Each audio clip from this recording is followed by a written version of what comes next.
श्री शिवाय नमस्तुभ्यम। सावन 2025 के बारे में गुरुजी ने एक विशेष जानकारी दी है, जिसमें उन्होंने कहा अगर इन कार्यों को अगर आप कर लेते हैं तो पूरा सावन महीना खत्म होते होते कैसी भी इच्छा हो, जैसे पुत्र प्राप्ति, नौकरी, विवाह, रोग, कर्ज, दुख, दारिद्रता का अंत स्वतः ही हो जाता है और खुशियां परिवार में बनी रहती है।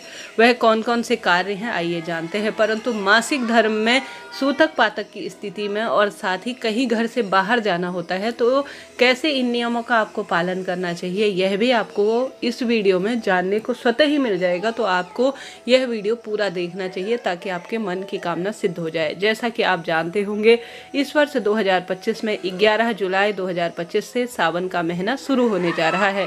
10 जुलाई को आषाढ़ महीने की गुरु पूर्णिमा का पावन पवित्र व्रत होगा। ऐसे में सावन का पहला सोमवार 14 जुलाई 2025 में रखा जाएगा। आप सब जानते होंगे इस महीने मंगला गौरी के भी व्रत रखे जाते हैं, जो कि अपने आप में अद्भुत है। इसके बाद 21 जुलाई 2025 सावन का दूसरा सोमवार होगा। 22 जुलाई 2025 प्रदोष का व्रत किया जाएगा, जो कि अपने आप में अद्भुत है। 23 जुलाई 2025 सावन शिवरात्रि का श्रेष्ठ दिन रहेगा। साथ ही 24 जुलाई 2025 हरियाली तीज सावन अमावस्या का पावन पवित्र है। साथ ही इसी दिन गुरु पुष्य योग का भी दुर्लभ संयोग है। 27 जुलाई 2025 हरियाली तीज का पावन पर्व है। 28 जुलाई 2025 सावन का तीसरा सोमवार है। इसी दिन विनायक चतुर्दशी का भी पूर्ण और सर्वश्रेष्ठ चतुर्थी का दिन होगा। इसके साथ ही अपने आप में सर्वश्रेष्ठ दिनों की शुरुआत, कुल मिलाकर इस महीने 4 सावन के सोमवार पड़ेंगे, जो कि अपने आप में अद्भुत है। अब कौन से कार्य बताए हैं गुरुजी ने, आइए जानते हैं। सबसे पहले गुरुजी कहते हैं, कल ही उन्होंने यह बात बताई, इनमें से 1-2 कार्य आप पूरे महीने में किसी एक दिन कर सकते हैं तो बहुत अधिक आपको लाभ मिलता है। सबसे पहला गुरुजी ने बताया, हमें बेलपत्र पौधे का रक्षण करना है, रोपण करना है। परंतु ऐसा कभी ना हो कि बेलपत्र का पौधा आप कहीं लगा रहे हैं और बाद में उसे बकरी खा जाए, तो ऐसे बेलपत्र के पौधे को लगाने का कोई औचित्य नहीं है। सुहागिन महिला, पति पत्नी दोनों एक साथ अगर पुत्र प्राप्ति की कामना से बेलपत्र का पौधा रोपित करते हैं, उसे संतान की भांति सिंचित करते हैं, तो बेलपत्र पौधे के नीचे से जो भी बीमार व्यक्ति जाता है उससे रोगों की रक्षा होती है। और साथ ही बेलपत्र का पत्ता शिवलिंग पर चढ़ाया जाता है तो आपको बेलपत्र चढ़ाने का अपने आप ही फल मिल जाता है। बेलपत्र की मिट्टी महादेव के लिए या उस व्यक्ति विशेष के काम आती है, तो यह परम सुखों की अनुभूति देती है। साथ ही बेलपत्र वृक्ष को अगर आप कच्चे दूध से सिंचित करते हैं तो संतान की परेशानी दूर होती है। बेलपत्र वृक्ष की जड़ में अगर आप दीपक लगाकर परिक्रमा करते हैं तो भी यह सुखद अनुभूति देने वाला होता है। कुल मिलाकर बेलपत्र से संबंधित कोई ना कोई श्रेष्ठ उपाय और कार्य आपको करना है इस सावन महीने में। इसमें सबसे पहला काम है बेलपत्र पौधे को लगाना। अपने घर पर या किसी मंदिर प्रांगण में आपको बेलपत्र का पौधा जरूर लगाना है। अब लगाने से काम नहीं चलेगा, आपको इसे बहुत अच्छे तरीके से संतान की भांति पोषित करना है। कोई भी व्यक्ति बेलपत्र का पौधा लगा सकता है, बच्चे, बड़े, बूढ़े व्यक्ति अपने जीवन में हर कार्य सिद्ध हो इसके लिए, और बाद में मोक्ष की प्राप्ति हो इसके लिए भी, और पितृदोष भी इससे स्वयं ही कट जाता है। सावन महीने में सबसे पहला और सबसे श्रेष्ठ और सबसे उत्तम काम आपको यही करना है, क्योंकि इस सावन महीने में पौधे बहुत जल्दी संचित होते हैं और इसका बहुत अधिक सुख हमें कुंडली में नवग्रहों की दशा इससे मजबूत होती है। महादेव प्रसन्न होते हैं, पितृ देवता प्रसन्न होते हैं, हमारे कुल देवी देवता स्वतः ही प्रसन्न होकर हमारे जीवन में खुशियों की बरसात करते हैं। यह पहला काम करना है।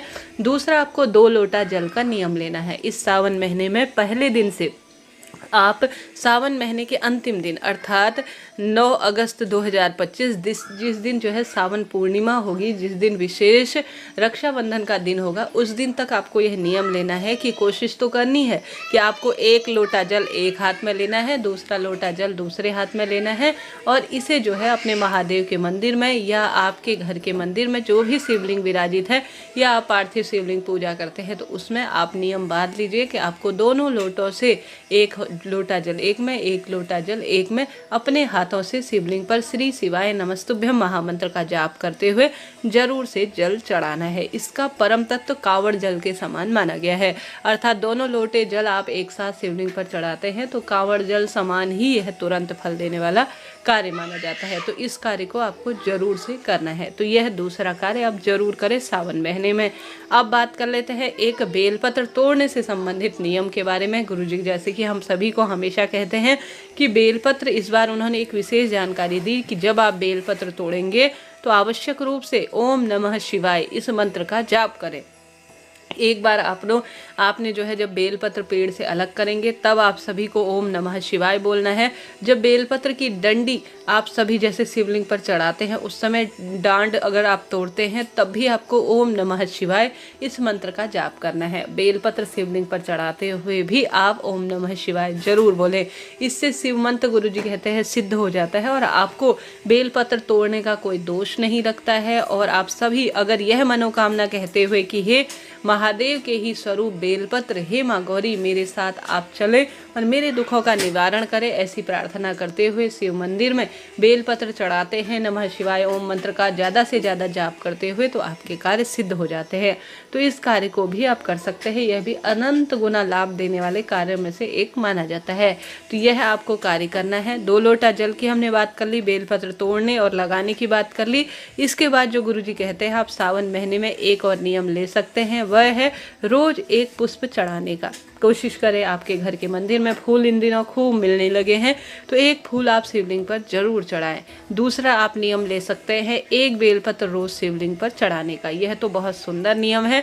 बेलपत्र कई बार काम में लिया जा सकता है। दिन बार के अनुसार आप अलग अलग दिन चढ़ा सकते हैं। जैसे सोमवार के दिन बेलपत्र में कच्चा दूध लगाकर आप शिवलिंग पर चढ़ा सकते हैं। मंगलवार के दिन लाल चंदन बेलपत्र में लगाकर शिवलिंग पर चढ़ा सकते हैं। मांगलिक दोष दूर होते हैं, रक्त संबंधी परेशानी दूर होती है, मांगलिक दोष कटते हैं और सभी तरह के काम आपके बन जाते हैं। इसके साथ ही बुधवार के दिन आप बेलपत्र में विशेष तौर पर हरा मूंग रखकर अगर शिवलिंग पर चढ़ाते हैं तो विवाह की बाधा दूर होती है और संतान सुख स्वतः ही मिल जाता है। गुरुवार के दिन अगर पीला चंदन आप बेलपत्र में लगाकर शिवलिंग पर चढ़ाते हैं तो आपके वैवाहिक दिक्कत और पारिवारिक सुख जो आपको नहीं मिल पा रहे हैं, जिस कारण से आप परेशान है, उन चीज़ों से भी आपको मुक्ति मिल जाती है। शुक्रवार के दिन आप चावल रखकर और लाल चंदन रखकर या घी रखकर, इनका संबंध चंद्रमा से होता है, माँ लक्ष्मी से होता है, शिवलिंग पर चढ़ाते हैं तो बहुत अधिक इसका सुख कहा गया है। तो यह कार्य भी आप कर सकते हैं।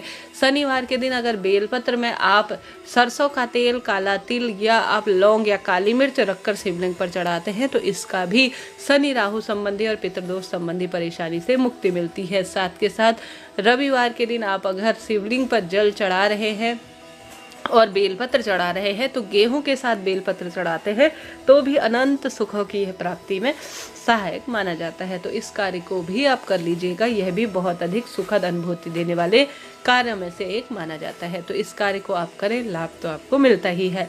तो 7 दिनों में, पूरे महीने में आप इस तरह से भी बेलपत्र चढ़ाते हैं तो भी आपको लाभ मिलता है।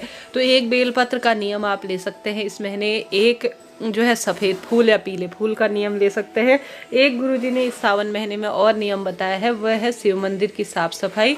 यह शिव मंदिर में जो शिवलिंग पर चढ़ी हुई निर्माल्य होती है, अर्थात कई भक्तजनों ने बेलपत्र शिवलिंग पर चढ़ाई है, कई भक्तजनों ने जो है पुष्प चढ़ाए हैं, बेर चढ़ाए हैं, मौसमी फल चढ़ाए हैं, तो यह शिव मंदिर की निर्माल्य कहलाती है। तो इसे शिवलिंग से अलग करना, सही स्थान पर इसको देना, क्योंकि यह पैरों में आती है तो इसका भी भारी दोष कहा गया है। तो इसे आप सही स्थान पर रखें। भले ही शिव भक्तों को आप वितरित करें या आप स्वयं भोजन के रूप में, थोड़ा प्रसाद के रूप में इसे ग्रहण करें, या किसी स्थान पर गड्ढा खोद कर अगर इसे जो है आप छोड़ देते हैं तो यह खाद का रूप ले लेती है। तो यह सबसे महापुण्यकारी काम होता है कि शिव मंदिर की साफ सफाई कर शिव निर्माल्य को आप सही स्थान पर रखते हैं। तो यह कार्य आप जरूर करें। साथ के साथ गुरुजी कहते हैं सावन महीने में अगर आप शिव मंदिर की साफ सफाई के साथ साथ शिव मंदिर के दर्शन करने का नियम लेते हैं तो यह परम तत्व की अनुभूति देता है।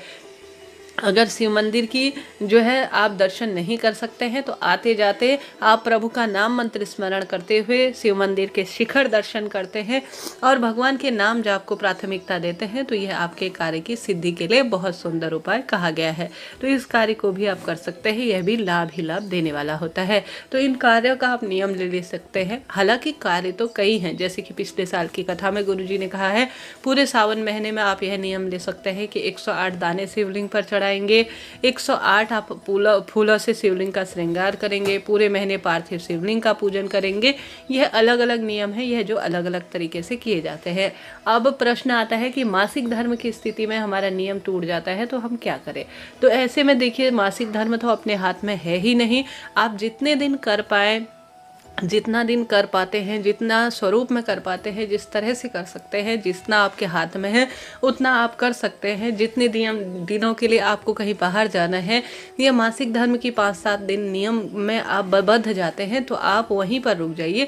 कोई चिंता टेंशन की बात नहीं। मानसिक रूप से आप स्मरण करें कि मैं शिवलिंग पर 108 हरा मूंग चढ़ा रही हूँ, 108 बेलपत्र चढ़ा रही हूँ, या जो तुमने नियम लेने का प्रयत्न किया था वह पूर्ण करने के लिए आप मन ही मन स्मरण कर सकते हैं। या अपने स्थान पर आप अन्य लोगों की मदद ले सकते हैं। घर का कोई अन्य सदस्य है, उनसे कहिए कि आप मेरे स्थान पर इन कार्यों को कर दीजिए, तो वह व्यक्ति भी कर देंगे, तो आपको उसका फल स्वतः ही मिल जाएगा। हर हर महादेव। जय श्री शंभू।